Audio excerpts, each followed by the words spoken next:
This will be scene 5 on this narrative. Uh, Start off with when I entered graduate school at OSU in 1961, September. I got my master's in industrial engineering and management as I had got my bachelor's.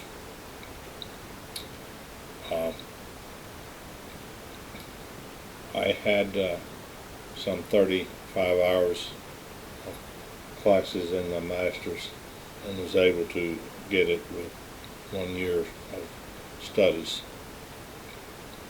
In the final semester, to get my master's, I had to write a thesis, and I chose to write it on the organization and management of the student union at OSU. The student union is a very big building with many functions and a pretty good sized organization. And so I found it to be a good subject to study and write about as far as its management and organization was concerned, as well as writing descriptions of the different positions that existed within the student union. The director of the student union was a man by the name of Abe Hesser, who was an excellent manager, and he gave me full access to all of his staff meetings and instructed his staff that they were to make time for me and for any times that I required meeting with them for their input. I wrote a manual that was several, at least 150 pages or so long, big. It was well received, and the management of the student union paid for its publication since they wanted the right to use it in training their employees in the future. They gave me a room all by myself at the student union, which I could use to do my paperwork and interview staff. When I completed the study, Abe Hesser asked me to write manuals for the operation of their cash register machines, and since they had very high turnover for these positions, he wanted to have a detailed description of the way they went about performing their duties, and also he wanted me to write a manual on the position of the clerks for the hotel and what all their responsibilities were. So I spent the last month of my before I graduated performing those things, writing those manuals. I was able to attain the Alpha Pi Mu honorary scholarship fraternity while I got my master's. When the last semester of my master's, I began to interviewing companies for employment, and I interviewed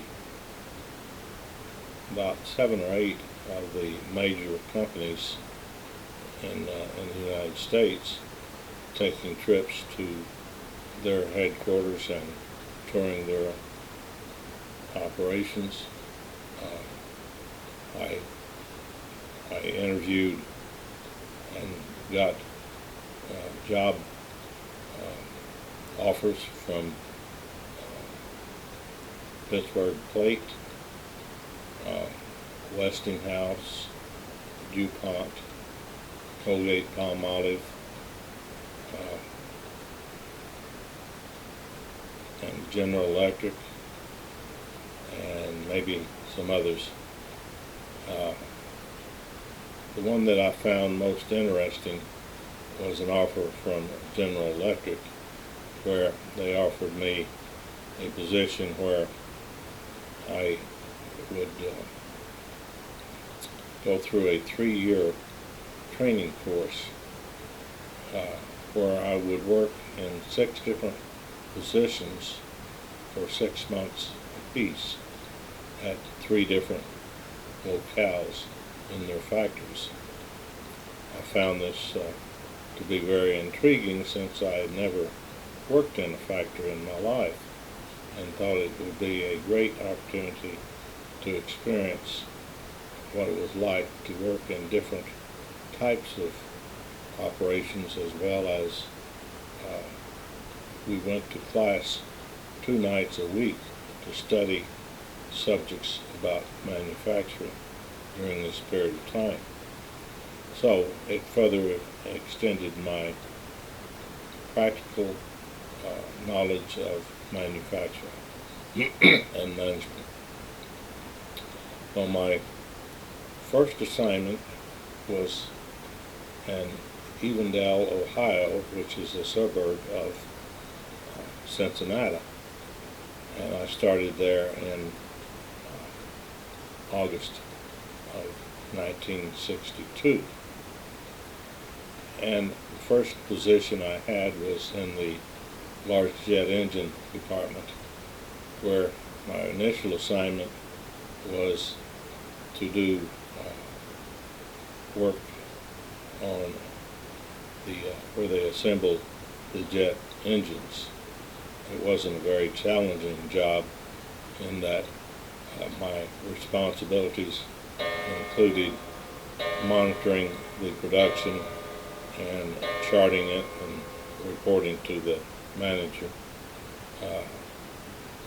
So I was happy to finish that assignment, since I was looking for more challenging work in my work for GE. And the next assignment, I did get it. I was assigned as a process engineer in quality control in the machining portion of the jet engine. And I thoroughly enjoyed that, where I was responsible for monitoring quality of various parts. I was also responsible for doing forensic kind of work on any problems that occurred with the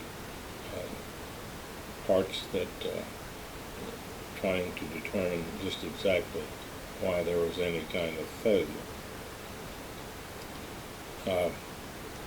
During this period of time, I dated several ladies, but I met my beloved wife Brenda in the winter of 1962, and it must have been in December, and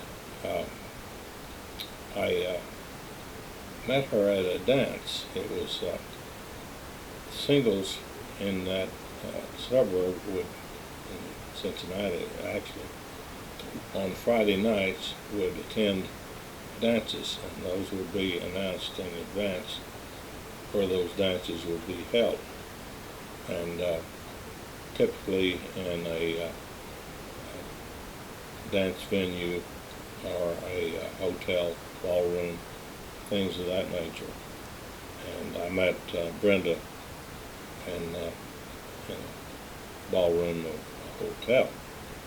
And I remember vividly seeing her on the dance floor and thinking, what a beautiful girl. And I got up my nerve to go over and ask her for a dance. And I ended up dancing with her several times that night, and she put up with my clumsy dancing and my attempts to make jokes and fun, and I really thought a lot of her. And so I saw her again a couple of weeks later at another dance, and asked her to dance a couple of times, and we did, and got to know each other a little bit better. And I remember very well the dance had ended and everybody was leaving, and my friend and I were still sitting there finishing our beer when Brenda came in and said, "Max, it has really snowed heavily, and I'm afraid to back out my car. I'm not that used to driving it, and I've never driven it in snow. Would you mind backing out my car so I don't hit anything with it?" And so I went out there and backed it out, and then I said, "Well, why don't I drive you home, since it's so slick and hazardous and you're not used to driving in the snow?" And so she agreed with that, and her cousin was with her, and the friend I was with and her drove my car back to their house, and I drove Brenda's car with her back to her house. And I remember as we were driving, starting out, she was over on the far side of the seat. This is a single seat car. Back in that time, it was a 1962 Valiant, and Plymouth Valiant, and she was over on the far side of that seat next to the door. And I said, "You don't have to sit over so far, you can move over here closer to me." And she said, "I'm very comfortable where I am." And so anyway, just before we left, I was getting ready to go to the restaurant to get rid of my beer. And when she came and asked me to help her, I immediately got up and did that rather than go to the restaurant. Well, so we started heading back, and I really felt the urge to go and the restroom, and she was turned around and gave me the wrong direction, and I ended up trying to figure out where she might actually live, and ended up on this hill, which was a courting place that people used. And Brenda told me later, she says, "Oh, what have I got myself into? He's taken me up there to this courting hill, and I don't even hardly know it." Well, that was the furthest thing from my mind. I wanted to get her home and relieve myself. So we finally got home, and I was pretty much in pain. And I couldn't wait to get her inside the door and relieve myself. So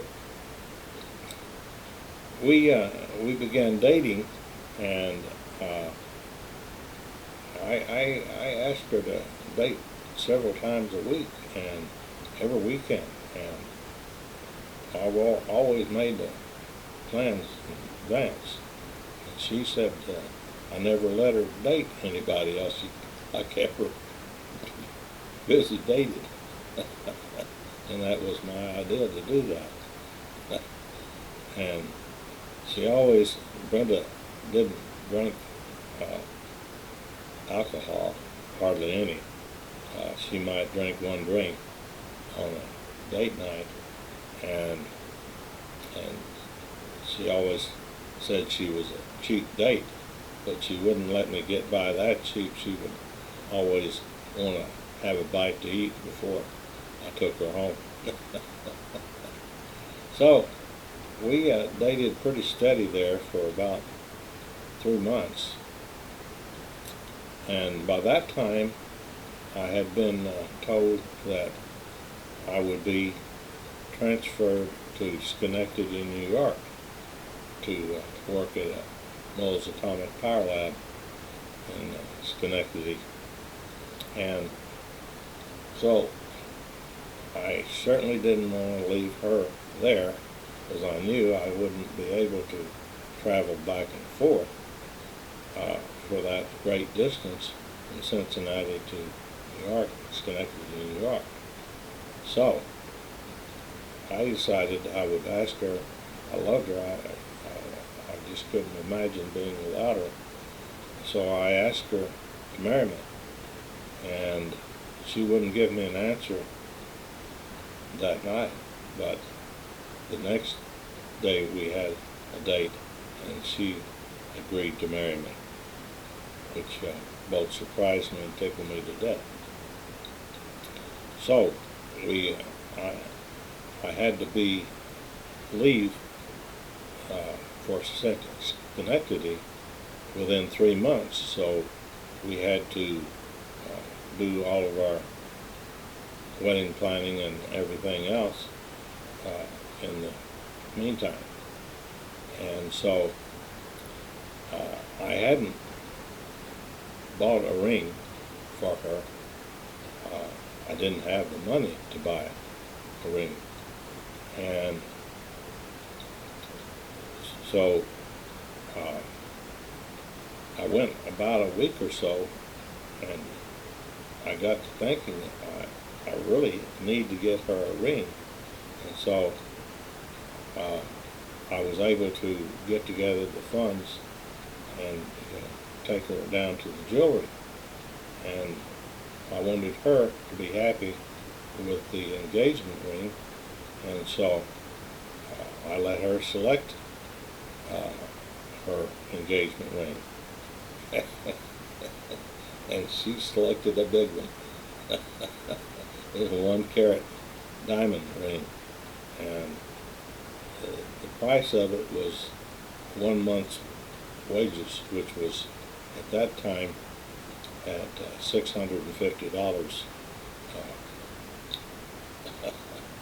for anybody with even with a master's degree. So I was able to start making down payments. I made a down payment on it, and then I paid for it for another year or so after we were married. So we were married in a church there in Cincinnati, and my family was unable to attend the wedding because my father and mother were in. Dad was going to school in Santa Clara, California, under a National Science Foundation, which he was able to get 10 of those. So for 10 years, my father went to college or taught on the scholarships, National Science Foundation, studying math and math principles.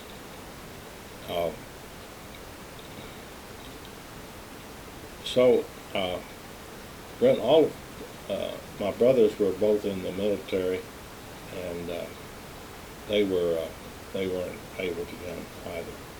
So John, I believe, was in Japan, stationed in Japan, and as I remember it, Joe was undergoing flight training in fixed wing and a helicopter. So Brenda's family lived in Kentucky and in the Cincinnati area, and so they were able to all attend the wedding. Brenda's father had died at a young age of a heart attack, and about 4 or 5 years earlier, and so her uncle stood in for her father for giving her away. So I sold my Fairlane 500 car to Brenda's brother-in-law, Don Perry, and since she had a newer car, mine was a 58 and hers was a 62, and didn't have very much knowledge on it. And so we packed everything that we owned into that little Plymouth Valiant and took off on our honeymoon to go to Cincinnati. Not Cincinnati, Schenectady. So we left the wedding, and as we were going to spend the first night in Dayton, Ohio, we ran into a violent thunderstorm, so violent and heavy that I had to pull over to the side of the road for a few minutes until it passed. And we spent the first night in Dayton, Holiday Inn in Dayton, Ohio, and then proceeded on the next day to Upton to New York, or not New York, but Ohio, northern Ohio, and went to a resort there and for a night, and then on to Niagara Falls for another night, and then on up into Canada and through the southern part of Canada to New York. So we had a good little honeymoon trip of about 5 days, going to my next assignment in Noah's Atomic Power Lab. Noah's Atomic Power Lab was a facility that was operated by General Electric for the Navy, and it was a highly classified area that you had to have top security clearances in order to get inside the lab, because they were building and responsible for the initial prototypes of the nuclear submarines for the Navy. Not that I did any really high security work per se, but I was exposed to things that they were doing and people that did do that kind of work in the nuclear field. So I worked there for 6 months in a position of monitoring shipments and arranging for their expedition from one place to another. I didn't find that at all challenging and was so happy to get away from it. But the next assignment was in purchasing, and I enjoyed that very much because I was able to write purchasing specs and deal with vendors and things of that nature. We enjoyed our time in Schenectady. I was at each location, what we call MTP's management training program. There was always maybe 20 or 30 of us working in the plants where we, like Schenectady, had a very large operation, manufacturing operation, where they made motors and many other things. So I was an officer in that kind of thing, and we would have tours of other factories, and we would have dances and social occasions. And we'd enjoy ourselves, and every weekend we would take trips, nearly every weekend, take trips out to see the surrounding community in Vermont and New York and places of that nature.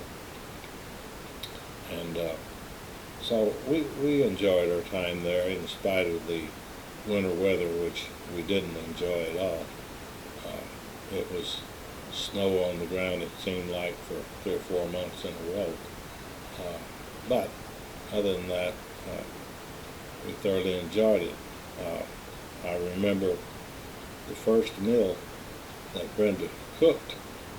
She hadn't cooked that many things in her life as such, but she decided to make spaghetti and meatballs, and somehow or another managed to get about 2 or 3 times the amount of salt that she should in the recipe, and it was pretty hard to eat.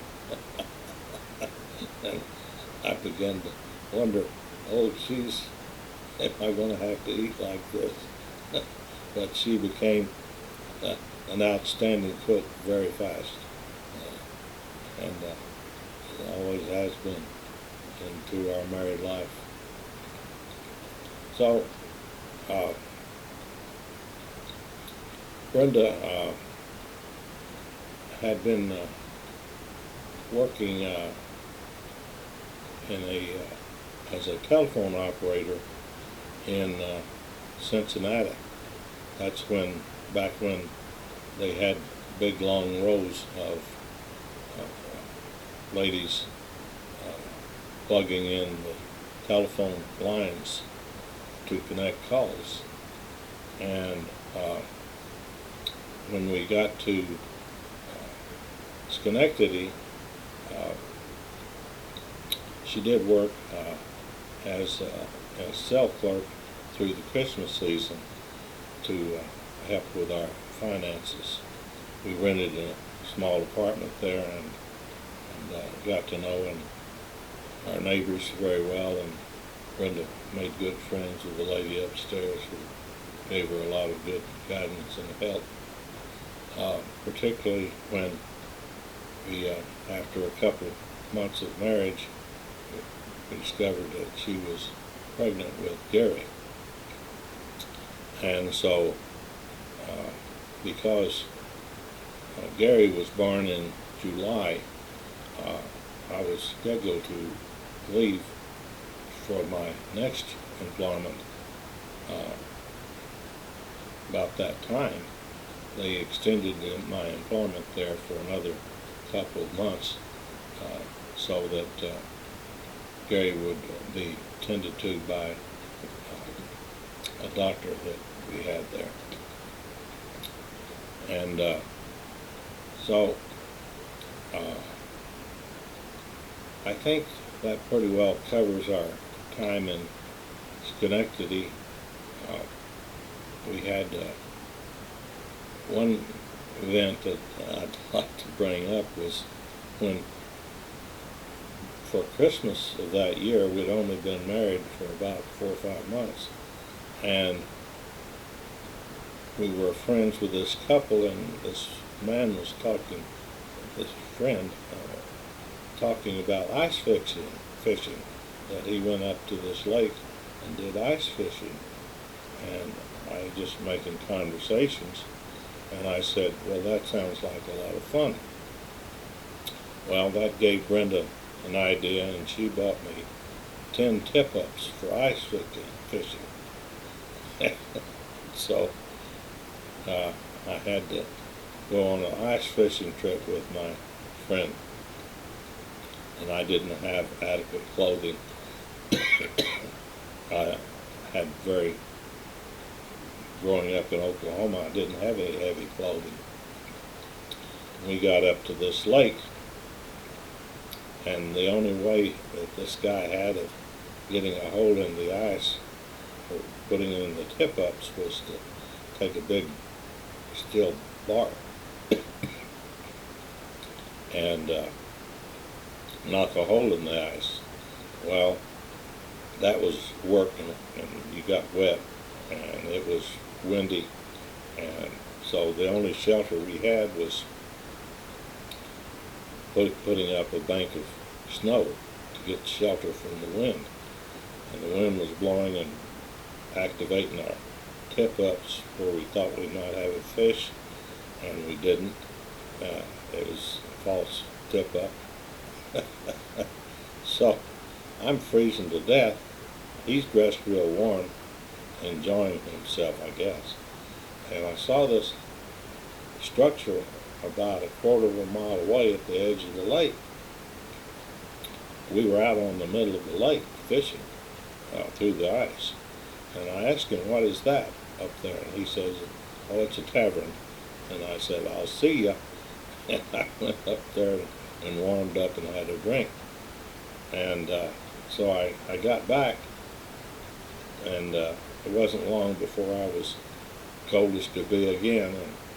And I saw this little wood structure about 100 yards away. And I said, what is that? And he said, well, people that come out here a lot bring their own shelter. I said, I think I'll go take a look at that. And I went over and I knocked on the shed, and the voice says, come on in. And so I went inside, and there was 4 guys sitting around a table with a hole in the ice, doing their ice fishing and playing a card game. And I said, that's the way you play, that's the way you fish ice fish. So I never went back ice fishing again for sure, and ended up giving it away. I think that'll end this session. Gary was born in July of 1963. My parents were able to come up and visit us there, and my brother Joe and Carol, his wife Carol, were able to come up and visit us. And Joe was being assigned overseas to Germany, and we drove down through New York City with him to where he debarked on his new assignment. We did have the World's Fair in New York City that year in 1964, rather. And we went to that, and Brenda was about 4, 5, 6 months pregnant, and it was very, very tiring for her, but we wanted to see the World's Fair. Mom and Dad were able to meet Brenda for the first time then, and so we did get to see our relatives, and before we moved, and the folks got to see Gary. Now I think that'll pretty well wrap up the session for this time, and we'll start out with my next assignment in Louisville, Kentucky.